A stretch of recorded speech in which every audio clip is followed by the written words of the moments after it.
Hello everyone, welcome to my channel let's learn literature. आज हम बात करेंगे इमली डिकिंसन की।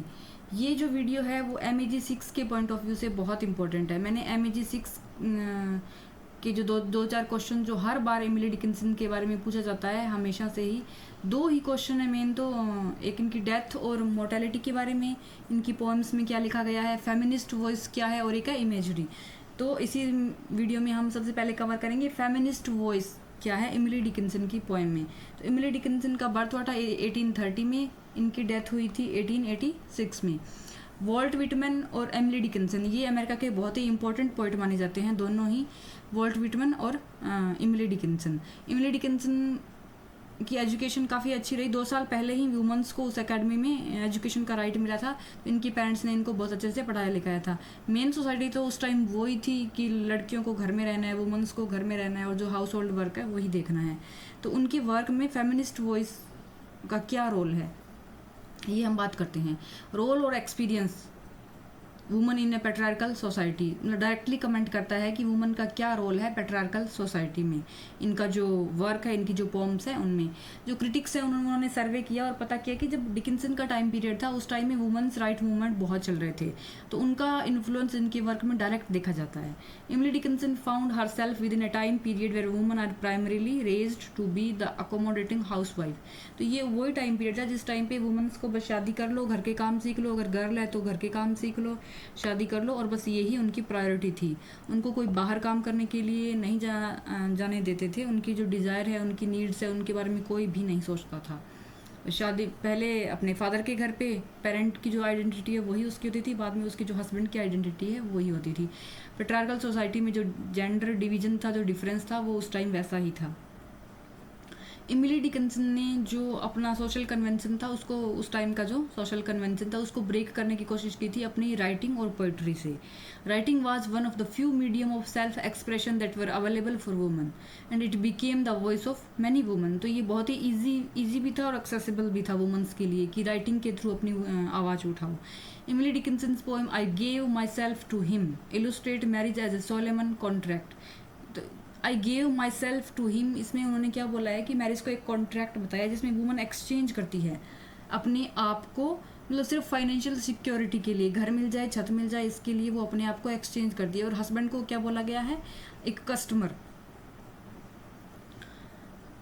डेपिक्टिंग her husband as nothing more than a customer. Correspondingly title divine is mine, ये भी इनका एक वर्क है। Denounces the existence of love in marriage, कि मैरिज में कोई भी लव कुछ भी नहीं होता है।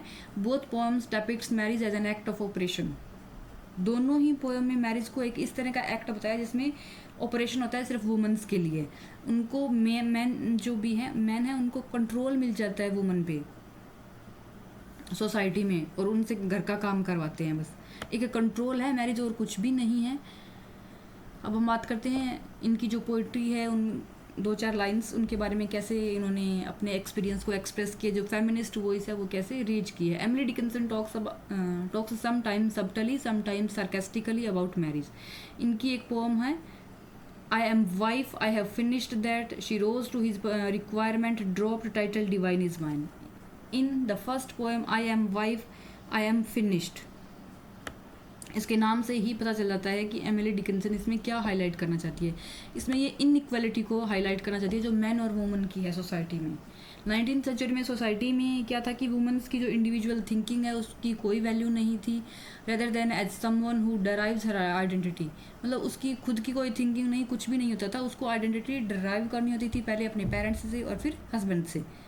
और इसी एक्सपीरियंस को उन्होंने रिफ्लेक्ट किया है इस वर्क में, कि कैसे वुमेन्स को एक एक्सपीरियंस मिलता है अपनी आइडेंटिटी को पहले हस्बैंड से, पहले फादर से और फिर हस्बैंड से डराइव करने के लिए। तो क्या ट्रबल होती है और कैसे वो फीलिंग्स होती हैं।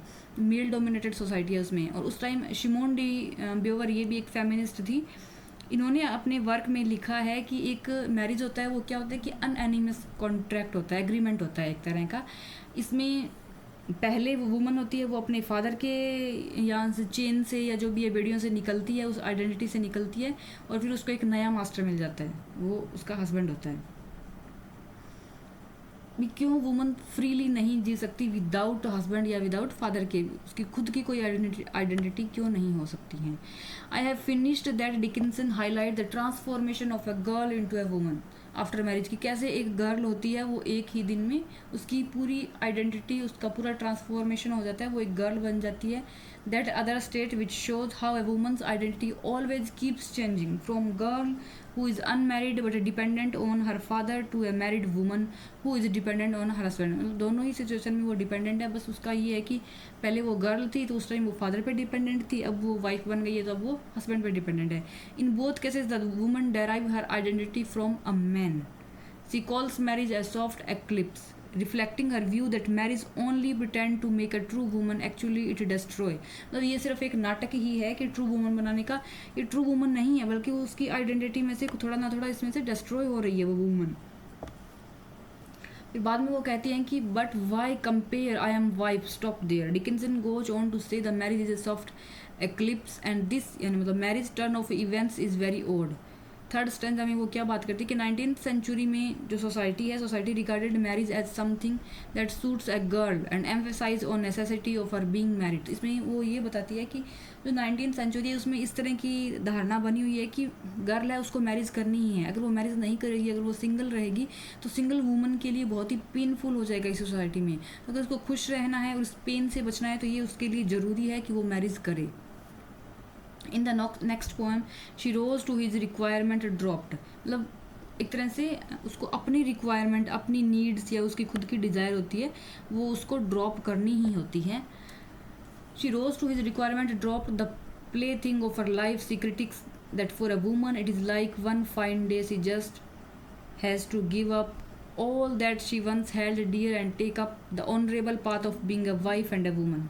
तो इसमें इन्होंने क्या किया है कि एक फाइन डे उसकी लाइफ में आता है, मतलब उसको ऑनरेबल पाथ बोला गया एक तरह से कि उसमें वो गर्ल से एक वाइफ या वुमन बन जाती है। और इस टाइम उसको क्या करना होता है कि अपनी जो डिज़ायर, अपनी जो रिक्वायरमेंट, अपनी जो नीड होती है, आइडेंटिटी, सबको छोड़ना पड़ता है। उसके जो नियर एंड डियर्स होते हैं उनको छोड़कर वो मैरिज का जो बंधन या जो भी होता है उसमें चली जाती है। अपनी नीड्स को छोड़कर एक जो फैमिली की कलेक्टिव नीड्स होती हैं, अपनी नीड को सेक्रीफाइस करती हैं पूरी फैमिली की कलेक्टिव नीड्स के लिए। Her identity is derived from her marital status and not from what she actually is. She is never seen as a woman with thinking ability. उसको ऐसा देखा जाता है कि बस उसकी आइडेंटिटी चेंज हुई है, गर्ल से वो वाइफ हुई है या वुमन हुई है, बाकी कोई भी चेंज नहीं हुआ है। उसकी जो थिंकिंग एबिलिटी है उसमें कोई चेंज नहीं हुआ है। All her talent and sacrifice ले अनमेंशनड, मतलब उसका जो सेक्रीफाइस है वो कोई भी मेंशन नहीं कर रहा है, कोई उसको एक्नॉलेज नहीं कर रहा है कि वो क्या सेक्रीफाइस कर रही है और किस तरह से, जैसे pearl and the weed in the sea. But what this overarching masculine authority fails to understand, कि वुमन है वो पावरफुल है, क्या जो मस्क्यूलाइन अथॉरिटी है वो क्या अंडरस्टैंड करने में, क्या समझने में गलती करती है, फेल हो जाती है कि वुमन पावरफुल है और सेक्रेटिव है जितना कि समुद्र है। For still water runs deep, what goes on her mind is like sea, मतलब समुद्र में क्या चल रहा है ये किसी को नहीं पता। इसी तरह से वुमेन्स है उनकी माइंड में क्या चल रहा है ये किसी को नहीं पता होता है, सिर्फ गॉड जानता है, एक्सेप्ट हिमसेल्फ, यानी गॉड को पता है सिर्फ। एक और another similar poem is title divine is mine. In this poem Dickinson clearly uses her sarcasm. She say titled Divine is mine, the wife without the sign, acute degree conferred on me, impress of clevery royal all but the crown। मतलब girl से wife बनते जो crown उसको मिलता है, मतलब actually क्या crown होता है, वो एक ड्यूटी का पूरा बोझ जो उसको मिलता है। The woman has to undertake wearing the crown or anything but royal, मतलब उसको कहाँ से आप रॉयल बता सकते हो, मतलब एक क्राउन उसको मिलता है और सब कुछ बर्डन ही होता है। Dickinson critic that woman are like Jesus Christ, मतलब एक तरह से वुमन, डिकिंसन ने क्या बोला है कि वुमन से वो जीसस क्राइस्ट की तरह हैं। जीसस क्राइस्ट को क्रूसीफाई किया गया था, उनकी कोई गलती नहीं थी उनमें, बस ऐसे ही उनको क्रूसीफाइड किया गया। उसी तरह से वुमेन्स हैं वो जो ये इंस्टीट्यूशन ऑफ मैरिज है उसमें बस क्रूसीफाई हो रही हैं अपने आप को बिना कोई गलती के, और इसको क्या बोला जाता है, होली सेरेमनी बोलते हैं एक तरह से मैरिज को। Dickinson subtly critics the invalidity of the holy sacrament of marriage. When she say acute degree conferred on me, she implies that the holy matrimony is nothing blissful but a severe punishment for no fault. कि woman के लिए ये कोई ना तो Holi sacrament है, कोई Holi ceremony नहीं है, ये बस एक पनिशमेंट है उसके लिए जो उसकी बिना गलती की वजह से उसको मिली है. In the second stanza, she says, during the time of marriage, when rings are exchanged and the marriage is confirmed, it is like a try-victory for the patriarchal society. इसमें क्या होता है कि उसकी तीन तरह की जीत हो जाती है पेट्रार्कल सोसाइटी के लिए. ट्राई विक्ट्री हो जाती है, इसमें रिंग्स एक्सचेंज होती है, मैरिज कन्फर्म हो जाती है. और वो ट्राई विक्ट्री क्या है? Born, bridal, shrouded in a day. एक ही दिन में, the day of the marriage a woman's life change. मतलब एक तरह से उसका गर्ल से वो वुमन बन जाती है, एक नया बर्थ होता है, फिर वो ब्रिडल्ड होती है, मतलब एक तरह से ब्राइड बनती है. उसी बेडियो में सोसाइटी की अपनी आइडेंटिटी चेंज हो जाती है और एक कंट्रोल में आ जाती है फिर से. Self worth, want, need and desire, shrouded. मतलब श्राउडेड का मतलब ये होता है कि जब लास्ट में बॉडी को पूरा पैक करके दफनाने के लिए या उसको जलाने के लिए लेके जाते हैं, उसी तरह से उसकी जो सारी ज़रूरतें होती है, उसकी नीड्स होती हैं, उसकी वांट्स होती हैं, उसकी डिज़ायर होती है, वो सारी पैक करके बस जला दी जाती है.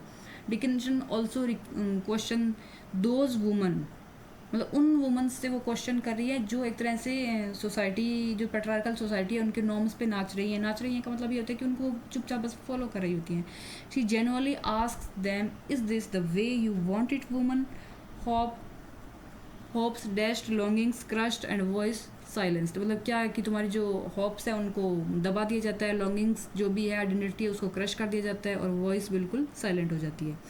तो एक तरह से डिकिंसन के वर्क में फेमिनिस्ट वॉइस बहुत ही वर्क में उनकी देखी जाती है काफ़ी, और बहुत ही पावरफुल वॉइस है ये.